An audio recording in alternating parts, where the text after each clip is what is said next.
जिल्हाधिकारी कार्यालयात पालकमंत्री हसन मुश्रीफ यांच्या अध्यक्षतेखाली आणि जिल्हाधिकारी अमोल येडगे यांच्या उपस्थितीत घरकुलधारक आणि प्रशासनाची बैठक झाली।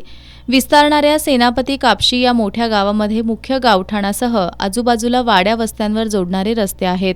त्यामुळे ग्रामस्थांनी सोयीनुसार शेतीमध्ये 7-12 उतार्यात घरं बांधलेली आहेत। गेल्या 50 वर्षात सिटी सर्वे झाला नाही। 2 वेळा गावठाण हद्दवाढ होऊनही ही घरकुलं गावठाणाबाहेरच राहिली। परिणामी प्रॉपर्टी कार्ड नसल्यामुळे या घर मालकांना अनेक अडचणी येतात। त्यामुळे या सर्व घरकुल धारकांचा तातडीनं सिटी सर्वे करून प्रॉपर्टी कार्ड द्या अशा सूचना पालकमंत्री हसन मुश्रीफ यांनी प्रशासनाला दिल्या। यावेळी जिल्हाधिकारी अमोल येडगे यांनी महिना ते 1.5 महिन्याच्या आत ड्रोनद्वारे सिटी सर्वे करून प्रॉपर्टी कार्ड दिली जातील असं नियोजन करण्याच्या सूचना संबंधित विभागांना केल्या।